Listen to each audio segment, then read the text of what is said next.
things that are not in the states. I can't remember what it was. I just had a feeling on it. It's very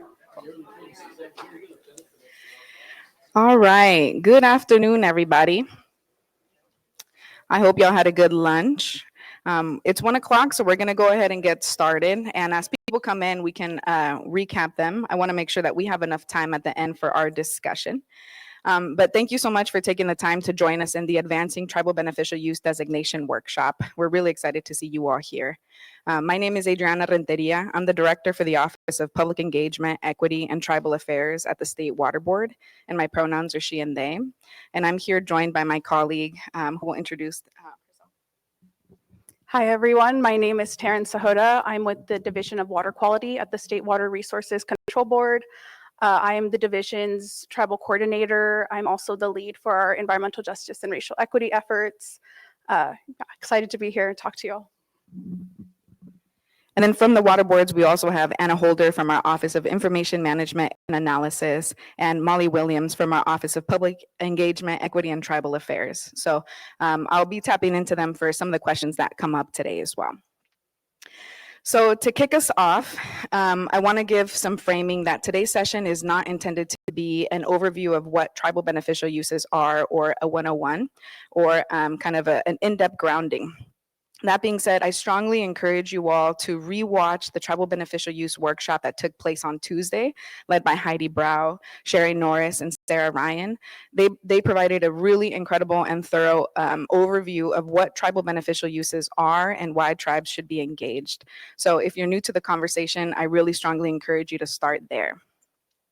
Instead, what we're hoping to use today's discussion time on is to get feedback from you all on a proposal to do a statewide designation to designate coal in as many water bodies as possible as a response to the tribal feedback that we have received. So as a quick overview of what we will cover today,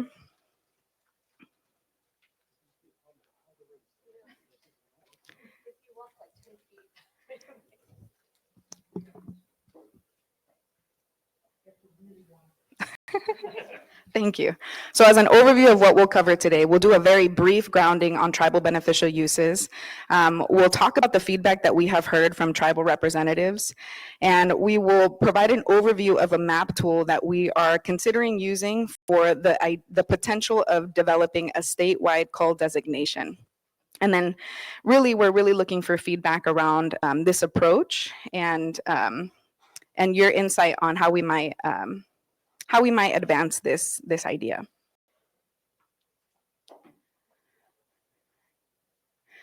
All right.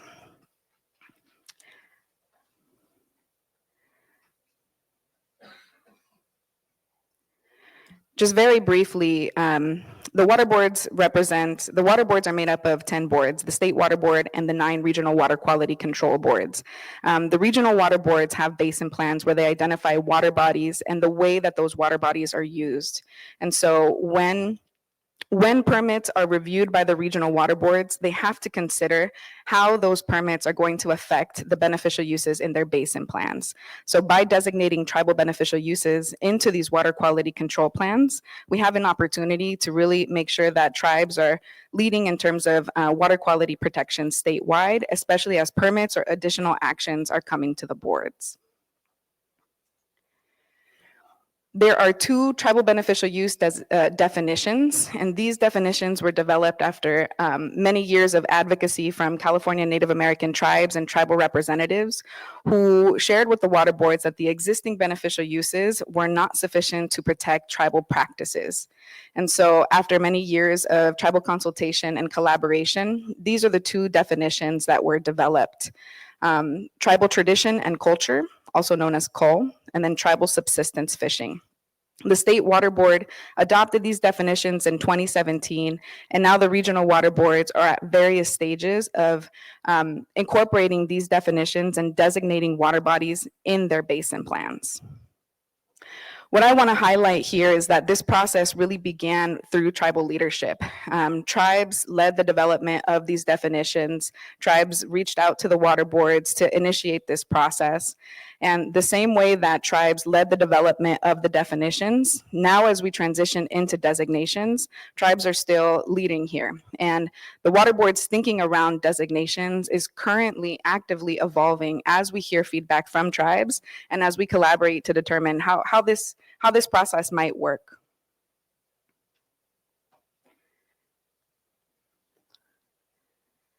All right.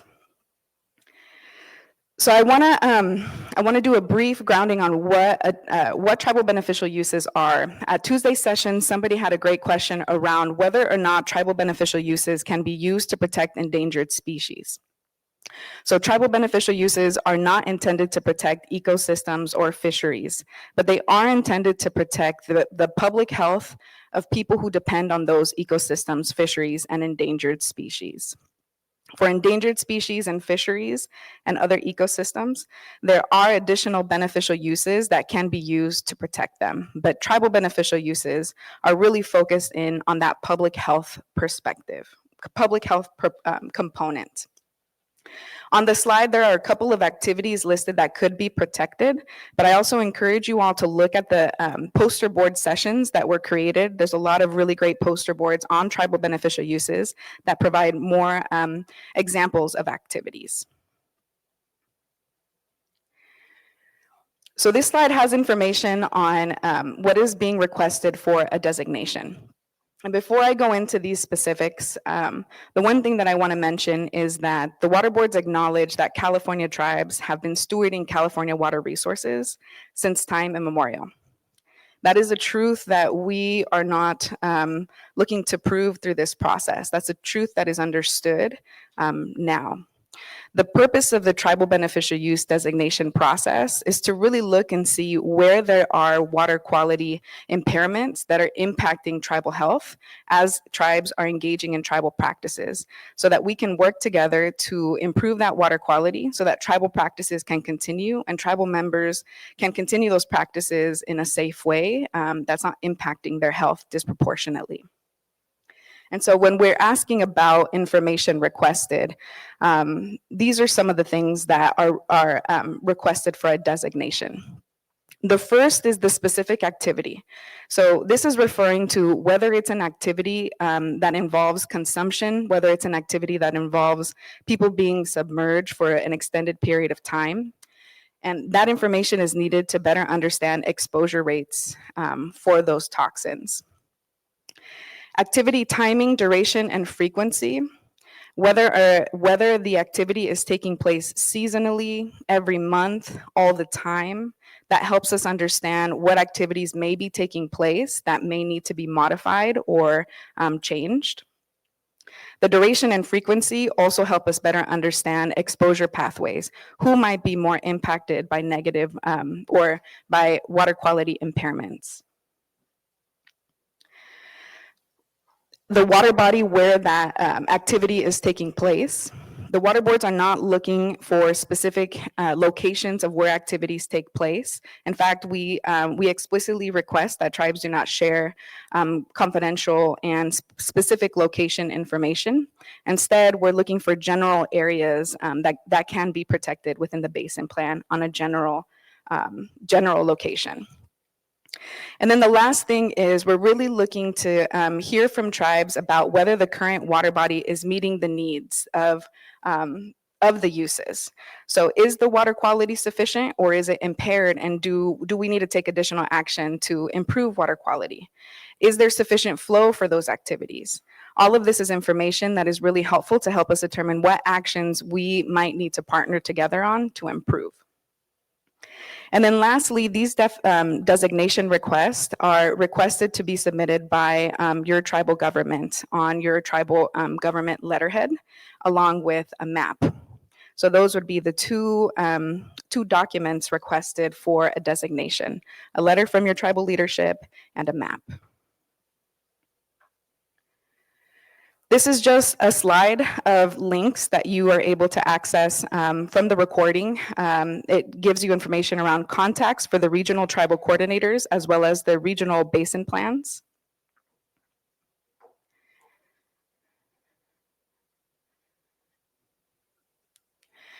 And then here are two additional resources I wanted to flag. The first is the water boards in partnership with the California Indian Environmental Alliance are hosting a bioaccumulation tribal monitoring training series.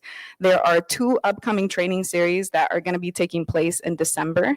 And these are trainings for tribes who are interested in developing their own tribal monitoring programs. So as we continue working on tribal beneficial use designations, we want to be supportive of tribal-led efforts for data collection and monitoring. So if you have any questions, we also have handouts in the front. And if you missed the past trainings, you're able to access the recordings at any time. And then the second resource I want to uplift here is the statewide tribal TBU Strategic Planning Caucus. This is a tribal-led meeting space where tribal representatives come together to share resources and information about their efforts engaging on tribal beneficial use designations. They typically take place second Friday of every month. And if you have any questions, I encourage you to reach out to Sherry Norris, who has been really great in leading this effort. The water boards have been joining this strategic planning caucus over the last year, and part of the feedback that we have received from this space is why we are here to talk about these concerns. So I strongly encourage you to connect with this group. So like I mentioned, the water boards has been meeting with the TBU Strategic Planning Caucus over the course of the last year. And through that, we've been able to talk through several concerns that tribal representatives have shared, in addition to tribal concerns expressed outside of this meeting space. I want to do an overview of some of the concerns that we have heard. The list here is not exhaustive, and it's not representative of any one tribe or all tribes, but these are some of the things that we are hearing and that we are taking into consideration to try to address together. So one of the concerns we've heard is really the pace of designations is too slow, and regional water boards are taking divergent approaches. There's a lot of concern related to the level of analysis required for CEQA and the public nature of CEQA and what that means for confidential or sensitive information. There's uncertainty around the creation of water quality objectives and what that means for exposure rates specific to tribal practices. There's a strong request for a holistic watershed protection, so an all waters approach, as opposed to the traditional way that the water boards have engaged in water management from a segment by segment perspective. We've heard that there's a lot of concerns with tribal staff capacity and funding constraints to be able to engage in these processes. And we've also heard that there's been a lot of challenging interactions with water board staff. These are only some of the concerns that we have heard, but like I mentioned, these are things that over the last year internally, we have really put our heads together to try to determine how we might address them. And our goals for addressing these concerns is really to respect tribal sovereignty and to strengthen the relationships that we have with tribes and rebuild those relationships. We agree that we need to streamline and expedite the TBU designation process. And we agree that there's a need to clarify the level of information needed and what level of CEQA analysis is needed. And hopefully through that, we'll be able to foster consistency across the state.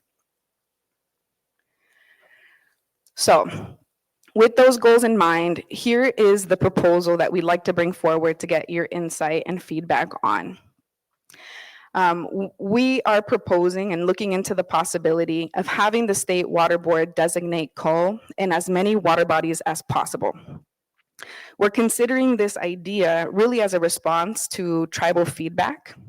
We're hoping that if the state water board were to designate coal in as many water bodies as possible, this would potentially speed up regional water board designation processes. This would also potentially reduce the staff workload from tribes so that we're able to work together on those areas that need the most attention and action. This would get us one step closer to the requested watershed-wide designation and holistic approach. And lastly, it would create the opportunity for a consistent guidance and process. So if the state water board were to move forward with this process, it would develop and provide guidance to the regions. So for this proposal that we have, a statewide coal designation, this would apply to areas where there are existing beneficial uses that are related to coal activities and that are currently in attainment. The reason why we're focusing in on these areas is because this group of water bodies would allow us to move forward with a designation that would not be subject to CEQA. This would mean that we can move in an expedited manner to do this designation, and it would then allow us to focus in our energy and our attention to the areas that are currently not in attainment, where water quality is currently not meeting needs, and where additional action is needed. This proposal that we want to talk with you all about today is specifically focused on tribal tradition and culture.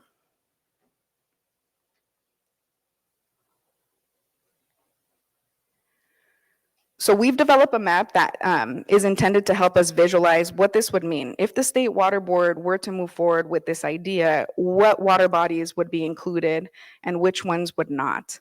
And so this map includes essentially 2 layers. It looks at related existing beneficial uses and the water quality conditions of those water bodies.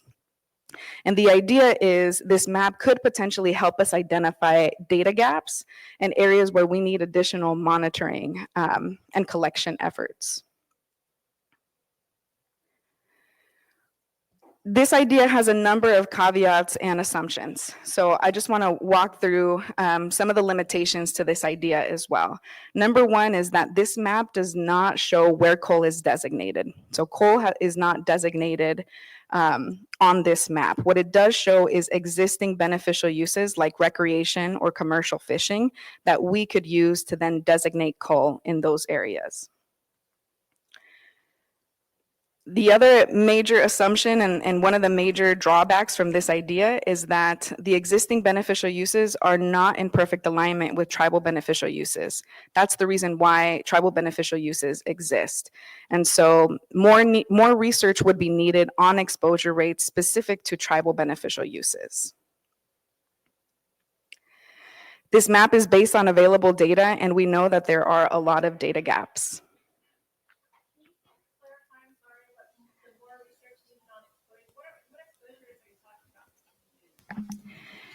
For example, there may be some areas where recreation is designated and it's currently in attainment, but a tribe might say, but we don't believe that that is safe for us based on our practices. So that's what we mean in terms of the beneficial uses may not perfectly align. I don't have an example of constituents. Yeah, so I think that that is a big area where we would need to identify, you know, what research do we need? What exposure routes do we need to look into? Adriana, if you maybe, this is Sherry, Rec 1 is swimming and wadable. So just think about everything you do that's more than swimming and wadable. Thank you. So the examples that we're going to show today in the map, they focus on recreation 1, like Sherry mentioned, swimming and wadable. And so the idea would be everywhere where there is recreation 1, we could potentially designate for coal. The map includes a number of other beneficial uses. Recreation 1 is not the only beneficial use that we could consider using for this proposal. So for example, for coal activities that include fish consumption or cultural connections to fish, we could look at the commercial fish or COM beneficial use as a way to also extend coal designations to those water bodies as well. So with that, I will pass the mic to Taryn, who will walk us through this mapping tool, and then we will open up for your feedback. Thank you. Is it just this one? No? Oh, okay. Looks like the first one worked. So I'll be going through a draft mapping tool that was developed by the Water Quality Standards and Assessment team at the Division of Water Quality. And as I'm going through just kind of this general overview of how this map could potentially help with expediting tribal beneficial uses designations, there's just a few things that we're hoping to get feedback on. And the first one is just, is this even helpful? Do you feel this is addressing some of your concerns? Could this be used by your tribe to help reduce the burden of evidence? Another thing we're looking at is, are there any additional types of data or specific beneficial uses that you think should also be on this map to more accurately portray the needs of your tribe? So again, just, is there anything that's glaringly missing to you or that we can incorporate into this tool as we continue developing it? And then the third is just, and I'll follow up on this one, but this is a very general overview. It's in draft form right now, but we would be very open to having webinars, Q&As, meeting one-on-one with tribes to discuss the tool. So just keeping that in mind as well.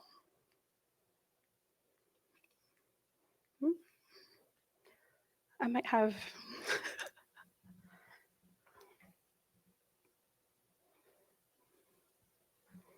Is it mainly Rec 1 that you're showing on the map, or are you also showing Rec 2? And you also mentioned fishing, right? Yes, so for the purpose of today, I'll just be showing Rec 1, using it as an example. But again, I want to reiterate, that does not mean that's all we'd be looking at. This is just a proposal at this stage. That's why we're here. We're here to get feedback. Nothing is finalized in this proposal. But just as an example, we'll be covering Rec 1 and how it could be connected to the cool use. And what's the resolution of it? Are you just doing it by HUC or by sub-HUC, or what's the resolution? We will have a specific example, and then we'll show on the state, what does this look like? So this mapping tool was developed with the Basin Plan Mapping Project as a base, and that basically shows throughout the state of California, where are all the water bodies, how are the water body segments identified by the regional boards and their basin plans, and then where are those beneficial uses. So this mapping tool builds on that by also showing, based on the data that we have, are there impairments? Are there areas where these beneficial uses have been attained, and where can we work together to prioritize monitoring or get more information assessed on where it's insufficient? Because those areas could be fully supporting, we just don't know. So again, the purpose of this was really just to see, like Adriana mentioned, where can we reduce the burden? Where can we expedite the process? Next slide, please. All right, so I'll be using Folsom Lake as an example. Is this? Okay. So if we are considering this proposal and we're using Rec 1 as a basis for the cultural use, all of the blue lines that you see here are just basically where Recreation 1 is already designated for all of these different water bodies. So this is, again, just the base level. And the next slide, please. So what the mapping tool is really getting at is categorizing the water bodies that we have data for into 3 categories. So again, the green is where everything is fully supporting, which means we don't need any more information, we don't need CEQA, we can move forward much more quickly. The blue lines are where we do not have enough information to really say if this water body is impaired or not. So we're looking at that as an opportunity for collaboration. And then red is where we know we have impairments based on the data that we have. Next slide, please. So what that means, again, coming back to potential statewide designations for culture, if we were using this assumption that we're basing it on Rec 1, everything that you see in green here could be designated by the state for the coal beneficial use. So it is a lot of the state. It's obviously not all water bodies, but we just wanted to show a full scale of California to get an idea of what this would look like and the number of water bodies that could be designated. And so these areas, once again, we're looking for more information. And this is a great way for us to work together to identify, are there areas where there is tribal data that you would like assessed that we do not have? Let's work together to incorporate that and see if we can meet attainment through that. And then also for the purposes of monitoring, whether your tribe is conducting monitoring, or in our case for the state board and regional boards where we could be prioritizing monitoring to get more of these water bodies designated. This is just kind of our hope, is that maybe we can turn a lot of these green together. And then the next slide shows where we have water bodies not supporting. So again, these are all currently impaired. And I just wanted to highlight here, just because something is in red does not mean that it would never be designated. It just means when we're talking about this first approach of let's just designate what we know for sure does not require additional information now, it would just not be considered in that initial statewide designation. Next slide, please. So again, just kind of coming back to where we're requesting feedback. Again, I just wanted to point out, this is a proposal. I know I've heard a lot at the discussions here about, the need to maybe move both of these beneficial uses together, both cultural and tribal subsistence. So I did want to just say, while what we highlighted today here is how it could be easier to use one approach, it does not mean it's what we're going with. So I really encourage just any feedback you have, let us know. Nothing is finalized yet. That's why we're here. And then just to reiterate, and then we'll open it up to hear your thoughts here. The State Water Board has not yet, confirmed that this is the approach, right? We're in the scoping phase, really out of the feedback that we have heard from the Tribal TBU Strategic Planning Caucus and other tribal representatives who've shared their perspectives. This is our attempt to see, okay, how can we look at our regulatory processes in an expanded way and address some of those concerns? And the idea is, if we do a statewide designation, we would have more time and more capacity to focus on additional total maximum daily loads, areas where we know water quality is impaired, and we would need additional monitoring or improvements. So, Kathy. Hi, Catherine Buchanan, Bear River Band, Environmental and Natural Resources Director, and I find it interesting of a comment that you made about we have to consider what the tribal beneficial uses impacts might have on the already existing other users, right? So if you have, because if our tribal beneficial uses impact, like I guess agriculture, they have to be, agriculture has to have consideration before the tribal beneficial use designate. So can you please explain that comment about what you meant? Yeah, that's a great one. Thank you. So for example, if there is a permit on, I'll give an example of applying an herbicide, for example, to a water body, and we know that a tribal beneficial use and practice is taking place in that area. If we work with that tribe who've identified that herbicide that being applied is impacting them, what the water boards could do is it could look at its permits and revise it and say, you are, for the discharger or the person, the entity applying that herbicide, you'd have to change the location of where you're applying that, or change the timing of when you're applying that, so that those tribal beneficial uses could be protected. Okay. And then the next question, it was, where did it go? So the basin plans that are in the works, I guess, for the water, are the basin plans going to include groundwater? Because Sigma is going to have a huge impact on all the waters. So, and the State Water Board is refusing to consider all waters, but if groundwater is not protected, we lose a good portion of our surface waters. Yeah, I think that's a really great perspective, and it just kind of highlights the fragmented approach of traditional California water management. So right now, the water board's regulatory authority is focused on surface water.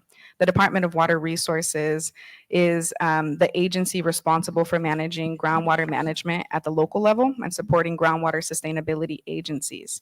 As groundwater sustainability agencies develop their plan, if the Department of Water Resources finds those plans inadequate, it then sends them to the State Water Board, and then we do have an authority. And so in those cases where the plans that have been developed at the local level are not reaching sustainability, the State Water Board can and is currently going through the process of evaluating whether those groundwater agencies should be placed in probation. And so We are currently going through this process for several basins in the Central Valley. One basin has been placed in probation because of their inability to meet those sustainability thresholds. So that's kind of the, yeah, go for it, Jane. And then with a mic, perhaps.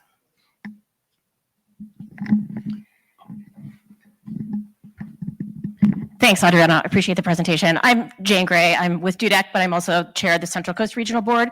So each regional board has a basin plan, and all of those basin plans look at surface water and groundwater. So we have to be protective of groundwater in all of our regions. So I would encourage you to look at the basin plan for your particular basin or your particular region and take a look at how those are protected. So on the Central Coast, we regulate generally groundwater through the application of our agricultural order. So have to be protective of oil and gas, for example, which is an industry, and then also agriculture through that basin plan. We do not regulate mining.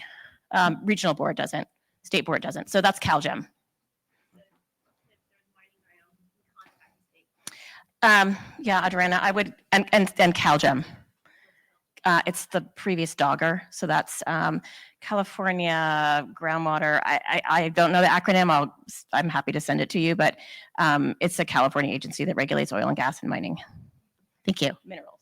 And then just to clarify, so the regional water boards, their focus is water quality. And so, but when it comes to water supply and the extraction, that does take place through the Sustainable Groundwater Management Act at the local level with groundwater sustainability agencies. So again, kind of different authorities there.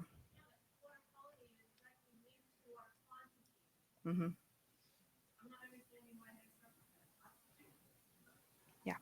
Yeah, thank you. Question here. Hey, Lori Montserrat, Tribal Climate Health Project. Yes, helpful to have a webinar on the map. I was kind of confused by the North Coast. I live up there. I don't remember as much water. It makes it look like we live in a big lake. So that was a little confusing. And would this approach alleviate the tribes from giving you maps of their specific locations for cultural activities? Yes, thank you for that. So the map, thank you for highlighting it. Maybe we can go back and see what Lori is referring to.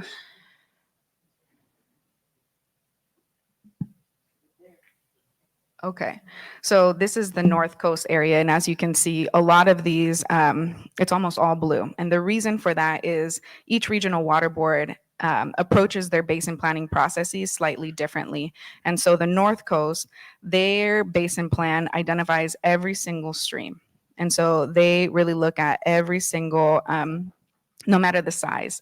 And some of the other basin plans, they don't include as many of, it's not as granular in depth. And so I would encourage you to work with your regional tribal coordinator to sort of see how they're describing water bodies within that basin plan.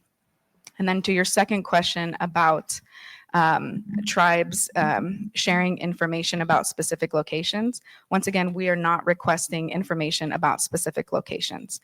We are just requesting information about where activities may be taking place, where there could be that public health impact.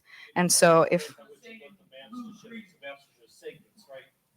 exactly. Larger segments, not specific locations. And if we were to move forward with this statewide call designation, the State Water Board would still want to consult with tribes through this process. And so we would still want to meet with your tribal leadership and encourage tribal designation support letters to be part of this. But we would work together with your tribe to determine what information could be helpful or would not be needed. I have one real quick. So on this slide and a few other places, it might be helpful to qualify what people are seeing. So if there was a little star and then it said why this looked that way, so little qualifiers. And then the other one is, if I look at the green one and I look at the red one, right, that shows what's impaired and what's not impaired, On the red one, that would mean if I was trying to interpret this for my community, I would say that if it doesn't support Rec 1, it's probably not going to support cultural uses. But if you go to the green one, I'm thinking that it could be misinterpreted to mean this is okay for me to take basket materials and put them in my mouth, which is not what Rec 1 is for. So that's why we're going to have to qualify it, or people are going to have to dig in with you on, think about this a little more. Exactly. That's a really good point, Sherry. Thank you.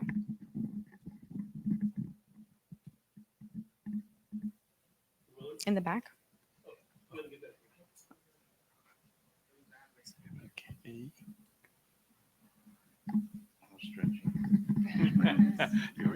Yeah, thank you. Just a quick question about, and I don't mean to deter, but what's the status on the ocean uses and getting tribal beneficial uses applied there? I'm not sure. I think I'd have to get back to you on that. Thank you.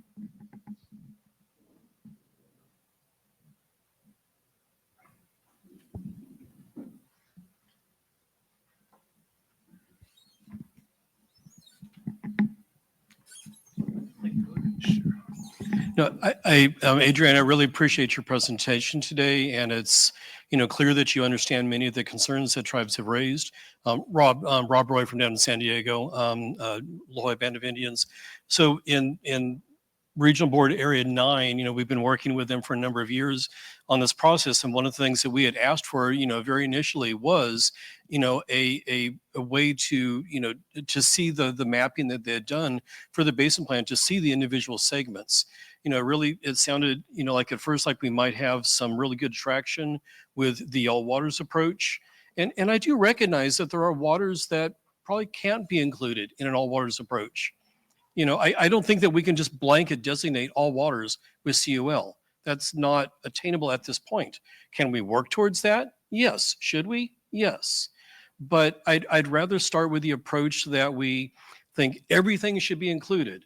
Okay, I know there are some that are just highly contaminated with selenium. You should not be in that water at all. Okay, maybe we pull that one out now, but then we work towards, with TMDLs and things and moving those water, body segments to, be able to support, a CUL designation. So I do appreciate that you're working on the statewide mapping tool. It's something that we requested down in San Diego, a long time ago. And what was the other thing I was going to say was, I think one of the big, so Rec 1 is fishable, swimmable, right? Which includes a little bit of incidental ingestion of water. But of course, as probably everybody in this room, including you all know, is that the amount of water contact from fishable, swimmable is going to be very different than a cultural use of water. Somebody might be in there for hours collecting tule reeds. People will be, for, days having, basketry materials in their mouths, to soften them up, working on them over, long periods of time. So I think trying to understand the differences in the amount of ingestion from, a short water body contact from, swimming in it compared to maybe a lot longer contact, and then also just the type of contact. And one of the things that I was looking at in the T-sub, sorry for rambling just a little bit, but in the T-sub designation, and I'm sorry, I always seem to say it slightly incorrectly, but is it aquatic organisms that it says into the T-sub designation? But aquatic resources? Yes. I think that's exactly what it is, Heidi. I always want to say aquatic organisms, but I believe it's aquatic resources. So the T-sub, tribal subsistence fishing, is intended to be able to protect tribal consumption of fish. But I also, when I see aquatic resources, I'm thinking, well, medicinal plants, basketry materials, things that grow in wetland conditions, in waters. So those plants, uptake various toxins. And so trying to study those ingestion pathways is also very different than just incidental ingestion, or perhaps in some ceremonies, there might be drinking of water and things like that. So the range is just so broad. It's going to be very challenging. But yeah, I appreciate that. I don't know that I support this. I'm not saying that I do, but I appreciate that you're, starting to show what water body segments are already meeting, Rec 1 standards, and that's maybe a place to start from. So I appreciate, the time and effort that you're putting into this. Thanks, Rob. I really appreciate that too. And I think what you're highlighting is spot on. Like there is a lot of data collection that is needed to better understand exposure pathways for things like you mentioned, like tule collection and basketry. And at the same time, I think that we're trying to move forward with designation so that we can prioritize those areas. What work with tribes to identify what areas would be most important for that research to take place first. But I agree, it's something that we definitely need to do. I think that a mic is right behind you. Hi, Ashley Pomona, Norfolk Rancheria. So like I'm really big on meadow restoration right now because meadows are a natural sponge for our water. They're also a natural like water filter, and they help regulate water quality. So I think if we start there in meadow restoration and give back to Mother Earth and then give back to the water, that the water is going to take care of us. Thank you. Thank you so much. Yes.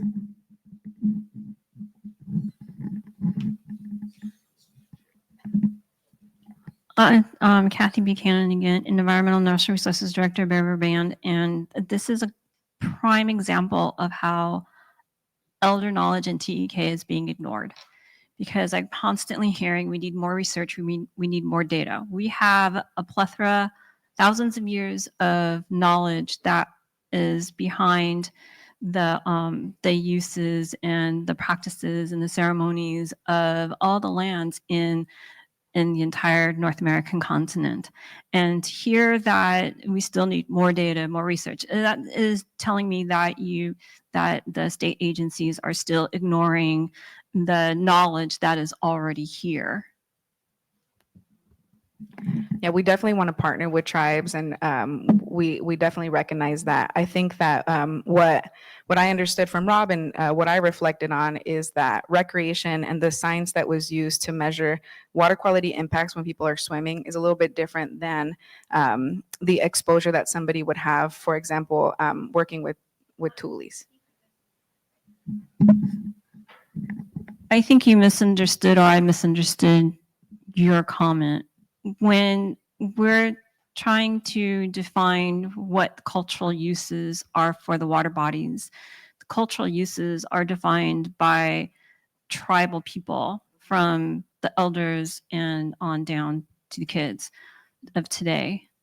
So, and that knowledge has been carried from thousands of years ago when they started on the land. And when people are saying we still need more data on what cultural uses are for the land, I'm like, that tells me that you're not listening, not you personally, state agencies is not listening to tribal people because they have been using the lands everywhere, which is why a lot of people are for the all waters approach, because they're everywhere, and that needs to be taken into account. That's why when I hear all this talk about we still need more research and more data of where the people actually go to use, just because of the tribe may only go to a place once a year because that's when the plant is available, that doesn't mean that it's not used, things like that. So elder knowledge should not be disregarded.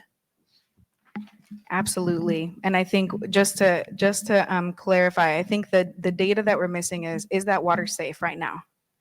Or do we need to change something to make that water safe? And the tribe very well may know that, and elders may very well know that too.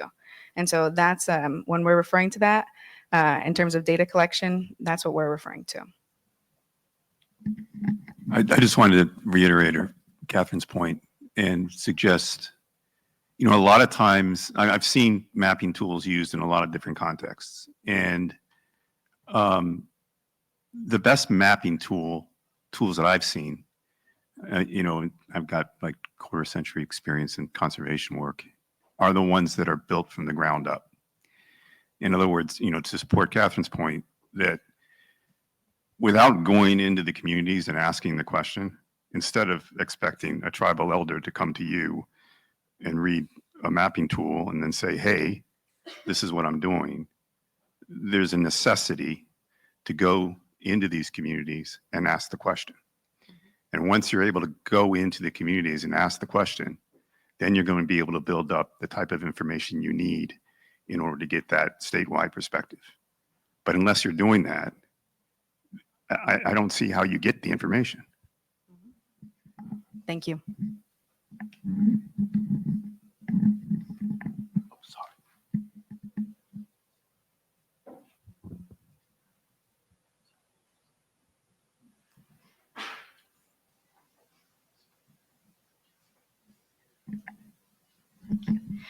Hi, this is Heidi Brow from Paula Band Mission Indians, so down in San Diego region.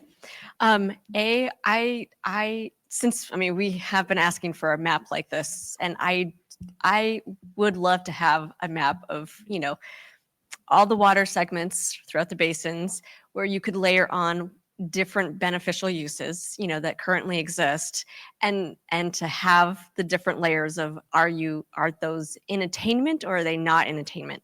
Like beyond this process, that is highly useful for a myriad of different, like water quality nerds and, so I support, the water board going forward with that because I think that is very useful.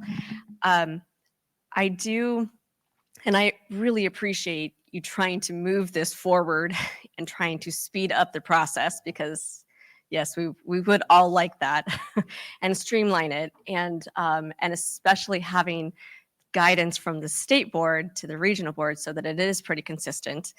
I would like that guidance developed with, with the tribes input also, which I also appreciate you going to the, the planning caucus meetings that we have. I think that is really beneficial. I do have some concerns about, and I know, it's like this is kind of brainstorming. It's trying to move the process forward, and I appreciate that.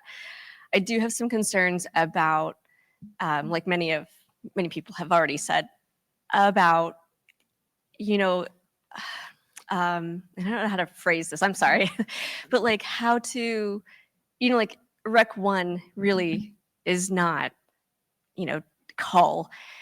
And I know that, like there is no silver bullet that's gonna, like A equals B, but I just have some reservations about moving forward with that. And we've been discussing this with our region. I know our region is trying to push that a little bit too. And we're still, our tribal work group is still discussing internally whether we are actually comfortable with that or not, because my gut says I'm not comfortable with that because tribal beneficial uses are very different than, like the existing beneficial uses. And the existing, for many of our activities, if the existing beneficial uses were protective enough, then we wouldn't be having this discussion. And, tribes would not have been agitating for so many years to get tribal beneficial uses. So as much as I could just encourage you to take that back to your leadership, because I think that like I do appreciate, you trying to move this forward. And I think that it's, it's good for us to keep moving with this. And I do just love this map just in general so that we have this as a resource. It's very valuable. So I hope you keep moving with that. But just being able to, like my concern is that the insufficient info layer and the not supporting layer, like none of those water bodies or water stretches are going to, like within this, if this were to go forward, those would not be designated as cull right now. And that I suspect would be quite a few of the water bodies in our region and probably throughout the state. And I just not super comfortable with that, even with the knowledge that, we would be moving forward to try to designate, and maybe we can't designate every single water body, but I don't know. I just would like to say that I have some reservations, but I do appreciate the effort and I appreciate the mapping, and I hope you go forward with the mapping too. So thanks. Thank you.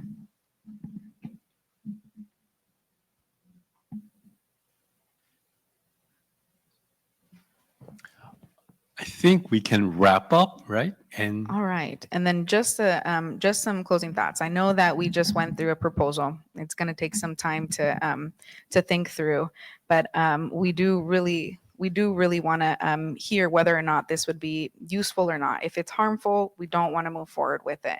We will continue thinking about something else.